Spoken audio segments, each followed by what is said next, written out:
అందమైన చర్మ సౌందర్యం మీ సొంతం. Second aqua radiance deep cleansing gel.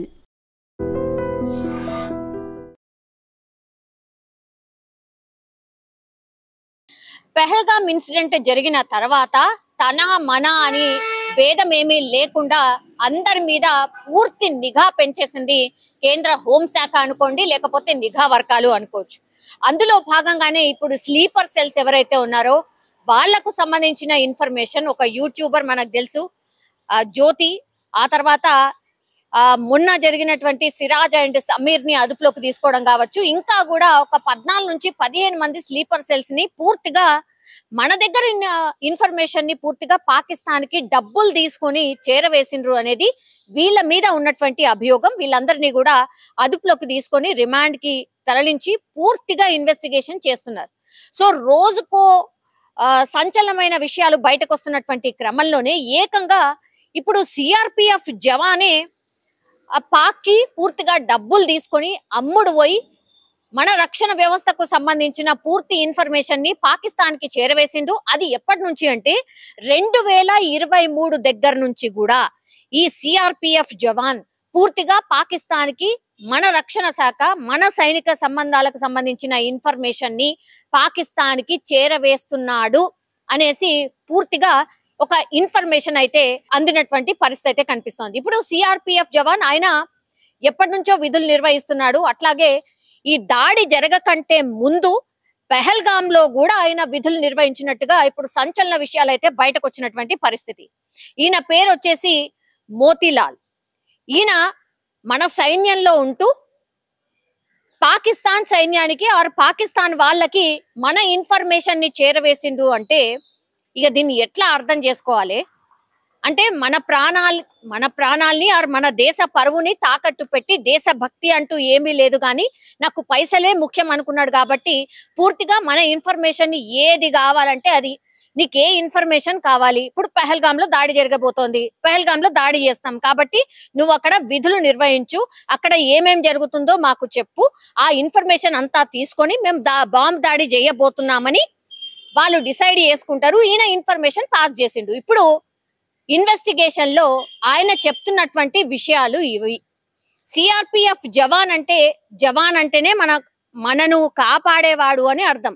అంటే కాపాడే ముసుగులో ఉంటూ ఇప్పుడు మన ఇన్ఫర్మేషన్ ని మన పొరుగు దేశం శత్రు దేశంకి ఇన్ఫర్మేషన్ ఇచ్చిండు, డబ్బులకి అమ్ముడు పోయి అంటే దీన్ని ఇక ఏం అర్థం చేసుకోవాలి, ఎవరిని నమ్మాలి అనేది కూడా ఇప్పుడు మన దేశవాసులకు వస్తున్నటువంటి అతి పెద్ద ప్రశ్న. సో ఇంకా ఇంతమంది ఉన్నారు. ఇప్పుడు సిఆర్పిఎఫ్ జవాన్ మోతీలాల్ బయటకు వచ్చిండు. ఇట్లాంటి వాళ్ళు ఇంకెంత మంది ఉన్నారు అనేది కూడా పూర్తిగా ఇప్పుడు వాళ్ళ సోషల్ మీడియాకి సంబంధించి కావచ్చు, వాళ్ళు ఏం పోస్టులు చేస్తున్నారు, ఎట్లాంటి ఇన్ఫర్మేషన్ పాస్ చేస్తున్నారు, ఇదంతా కనుక్కుంటున్నటువంటి పరిస్థితి. అట్లాగే నేను ఇన్వెస్టిగేషన్ చేసినప్పుడు మరి డబ్బులు ఎక్కడ పడ్డాయి ఏంటి అని అంటే పూర్తిగా ఈ మోతీలాల్ అకౌంట్ లో పడితే అంటే డౌట్ వచ్చేస్తుంది. కాబట్టి చాలా క్లెవర్ గా వాళ్ళ భార్య అకౌంట్ లో డబ్బులు వేసినట్టుగా, అది ఎక్కడి నుంచి ఎక్కడికి వచ్చినట్టుగా ఇప్పుడు పూర్తిగా ఇన్ఫర్మేషన్ అయితే లాగుతున్నటువంటి సిచ్యువేషన్ అయితే కనిపిస్తోంది.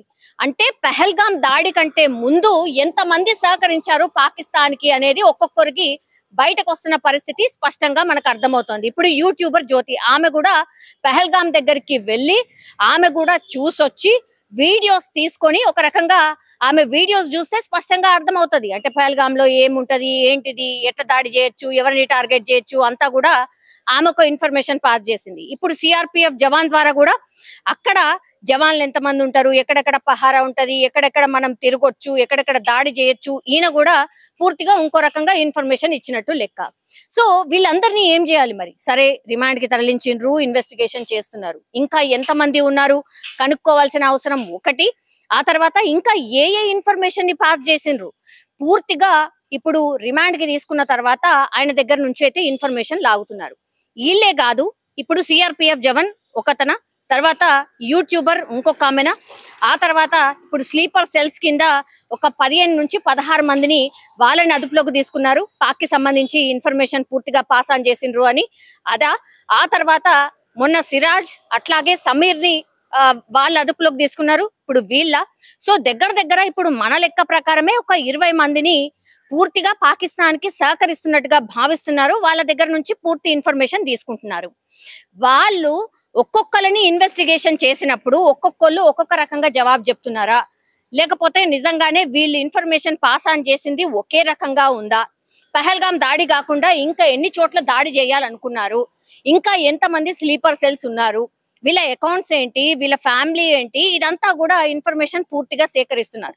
సో రోజుకి ఇన్వెస్టిగేషన్ చేస్తున్న కొద్దిగా ఒక్కొక్క ఇన్ఫర్మేషన్ బయటకు వస్తున్నటువంటి క్రమంలో ఇప్పుడు ఇంకా ఎవరు పేరు బయట పెడతారో, ఇంకా ఎవరు సహకరించారో అనేది కూడా పెద్ద ఎత్తున సీరియస్లీ ఒక ఇన్వెస్టిగేషన్ అయితే నడుస్తోంది. ఎందుకంటే సిఆర్పిఎఫ్ జవానే ఆ పాకిస్తాన్ తో చేయగలిపాడు అని అంటే మరి ఈ బార్డర్ లో ఉన్నటువంటి జవాన్లు పైననే కాదు, ఈ రక్షణ వ్యవస్థలో ఉన్నటువంటి వాళ్ళు కావచ్చు, లేకపోతే త్రివిధ దళాలకు సంబంధించిన ఆఫీసర్స్ లో పనిచేస్తున్న వాళ్ళ మీద కావచ్చు, అందరి మీద ఇప్పుడు నిఘా ఉంది. ఇంకా ఎంతమంది పేర్లు బయటికి రాబోతున్నాయి అనేది కూడా పెద్ద ఎత్తున చర్చ అయితే నడుస్తోంది. చూడాలి మరి ఈ ఇన్వెస్టిగేషన్ లో ఇంకెన్ని సంచలన నిజాలు వీళ్ళు చెప్పబోతున్నారు ఏంటి, ఆ తర్వాత వీళ్ళు ఇంకా ఏ రకంగా కుట్ర పన్నారు, వాటన్నిటిని మనం భగ్నం చేసేసామా, లేకపోతే ఇంకా ఏమైనా థ్రెట్ ఉందా? ఎందుకంటే ఈ రోజు అమృత్సర్ లో తాజాగా ఒక బాంబు పేలుడు జరిగింది కాబట్టి ఇంకా ఈ డౌట్స్ అయితే ఇంకా పెద్ద ఎత్తున రైజ్ అవుతున్నాయి. మరి చూడాలి ఇన్వెస్టిగేషన్ లో ఇంకేం సంచలన నిజాలు చెప్తారు అనేది ఇంకా చూడాల్సిన అవసరం అయితే కనిపిస్తోంది. నిజంగా ప్రస్తుతం ఉన్నటువంటి సమాజం దేనికి ప్రయారిటీ ఇస్తుంది? ఆర్థిక సంబంధాల చుట్టూ మాత్రమే తిరుగుతుంది. మళ్ళీ ఎన్నికలంగానే చాలా విరక్తి కలుగుతాం.